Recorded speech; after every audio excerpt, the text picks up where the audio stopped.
Hi folks, you're with Tacitus today at your Pushback channel. In this essay, I'd like to talk about what's sort of generically known as imposter syndrome.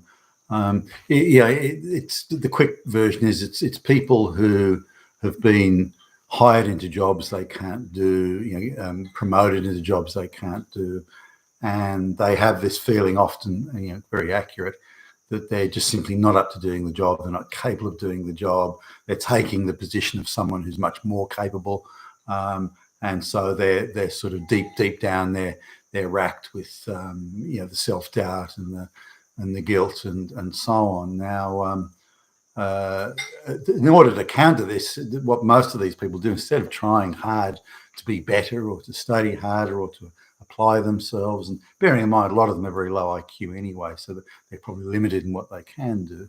But instead of trying their very best, saying, "Wow, I've got a great opportunity here. I'm going to bust my ass to make the most of it," instead of doing that, they prefer to surround themselves with people who are also low IQ, preferably even lower IQ. Because if you've got an IQ of 90, you surround yourself with people who've got an IQ of 70, then you can feel like you're top shit, on a relative basis, not an absolute basis, of course, but on a relative basis.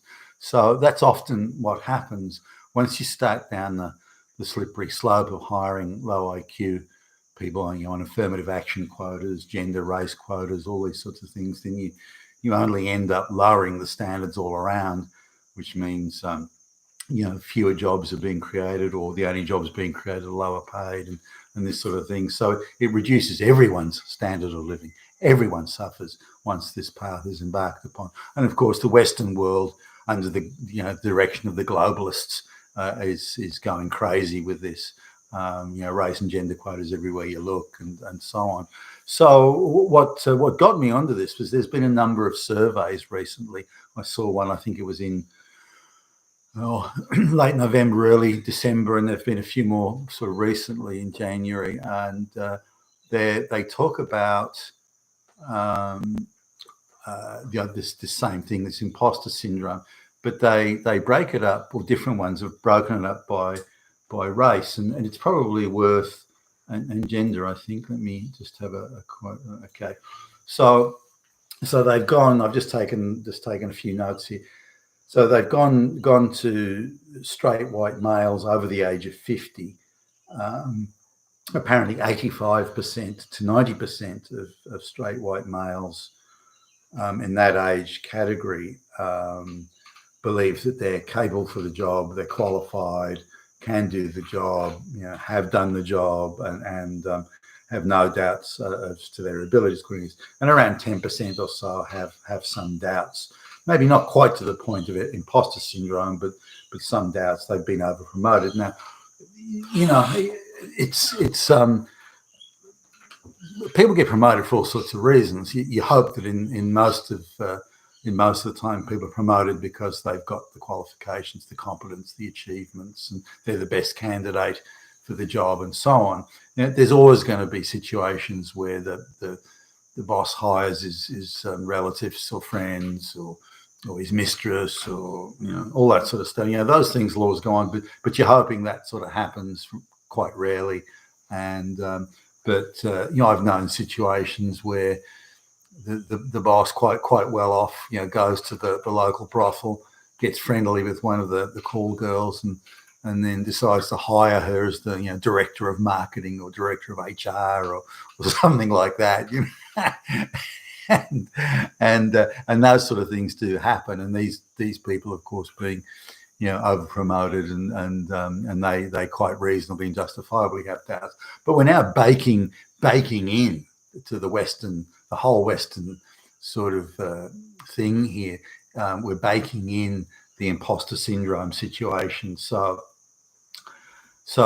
whereas 90% of straight white males over 50 say that they're qualified, it's almost the exact reverse. If you look at say people 23 to 45 years old, so they've got their degree, and in some cases their masters, and they're out of college, they've got serious doubts about 65%. So it's alleged. I'm synthesizing a few studies here to get the number, but 65% of the 23 to 45-year-old group, this is generally males, females, white, black, and everything, believe that they're not qualified to do the job. But once you go to just the minorities, over 90% of them privately believe that they are not, they're imposters, they're not qualified to do the job, and they got everything, their high school diploma, their college degree, their job, their promotion, they got everything from affirmative action, race and gender quotas. And this is something that they sort of, again, I've hired people under duress who are almost a sort of quota system. I've had bosses that have leaned on me to hire minorities, and I've done it just to, and once you start, you try and find somebody who you think is gonna work out. I'm thinking now of a black guy that I hired, and he had 2 degrees from college. He got his high school diploma and all this sort of stuff. Now, I don't know how he got his high school diploma and the 2 degrees, because he was functionally illiterate, and yet he was the best qualified black guy that came along. And so I took it on the basis that he seemed teachable. He seemed like he would, sort of follow directions. He looked the part, and I thought, okay, I'll run with you. And he was really the best of what was on offer. I did have my doubts, but this is what the CEO wanted, so I went ahead with it, and so I thought, well, I've got to give him all the help that I can get to try and make him successful. But I found he just wouldn't buy into it. He was not, and on one side he was, well, I'm entitled to this because Dan Whitey gets it, so why can't I have it? But he didn't see that he had to work to get it. He didn't seem to see that. He seemed to think that it was all handed to white people, and the white people didn't have to do any work. So he'd come into work at sort of 9 o'clock in his gym gear, and then he'd sort of, he'd fuck about and wouldn't get anything done. Then he'd say, well, he needed to go. He didn't have time to have a shower in the gym, and he wanted to go back, and he wasn't dressed. He didn't have his work clothes on, and then he had to get a cup of coffee, and it just went on. And then so and he was gone for long lunch hours, and he was always in financial trouble, that sort of stuff. And but he didn't see that he had to make an effort to make it successful. He was entitled. That was it. And sure, he'd kind of, he'd make an appearance, and he'd shuffle a bit of paper around the desk, that sort of thing. But that was about all. And so, compared to the white people, he was like uber lazy, and because he wouldn't apply himself, he just wasn't getting anywhere. Now, while he wasn't applying himself, while he was goofing off and goofing around, he was constantly badgering me for pay rises. So, as you can imagine, it just didn't work out. And in the end, the CEO and even some of the board of directors on the board were starting to give me a hard time, saying I had to get rid of him. And I said, hey, you were the guys who were pestering me to hire someone in the first place. And so anyway, so I had to go. But he, as he was sort of heading out the door, he had the view that why should I try to be better? I know I'm not up to it. I know I'm not qualified, and I know that I can't do any better than I'm doing. So why should I work hard? Why should I try? Why should I bother to do better? And so this creates the wider narrative where he would have felt better if everyone around him was lazy and doing the same thing and goofing off. Then he would feel better about himself.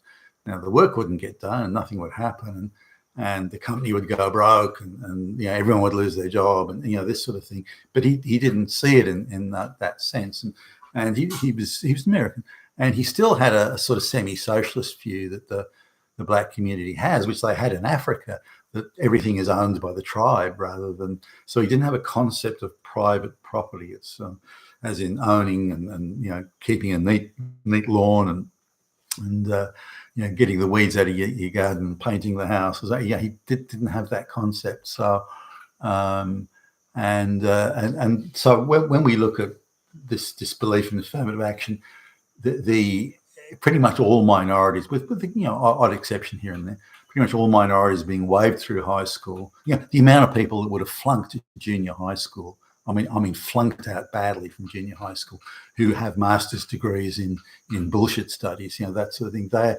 everywhere at the moment, everywhere. And some of them are getting jobs in NGOs or as diversity directors in universities on $450,000 a year and these sorts of things. So they're out there in force, but the majority of them realize, they know they've been waved through. They know they didn't pass. They know they were too stupid to even make it through junior high school, but they were given a junior high school diploma, a senior high school diploma, graduation to university, then they were given their degree, then they were given their masters, then they were given the job, then they were given the promotion. They know all this. And so we've got, I think, an epidemic, not of COVID, an epidemic of this imposter syndrome, where these people deep down, they know that they didn't earn that job. They know they've been given the job over the top of someone far, far better qualified. And they know that they just can't work in an environment where there are qualified people. They just can't. They're going to feel bad about themselves. They're going to get all sorts of negative thoughts about themselves because they've been over-promoted. Now, let's sort of spin this back and say at junior high school, let's say special coaching is available to any student who needs it or wants it or needs a better grade or wants a better grade. Free coaching, paid by the government. If you turn up, you'll be looked after. Now, things like that have been tried, and we did this in one company we were at, where we sort of offered after work classes for free on various technology that was relevant to the stuff we were handling, and not one minority turned up. Only the straight white guys turned up, and that's it's the same. I mean, you can't necessarily force these people, but and I think it's the same in the education thing. But that should be offered. Every student should have that available.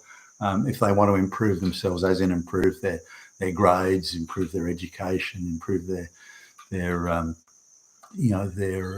entrance to various Ivy League universities and so on. If you want to put the work in, you should be assisted and helped, in my opinion. But to wave through these kids that would have flunked out of junior high school, to wave them through into master's degrees and huge debts, and then gift them jobs, it's screwing everything for everybody. We're all paying the price for that madness. You've been with Tastus today, your Pushback channel, and thank you for listening.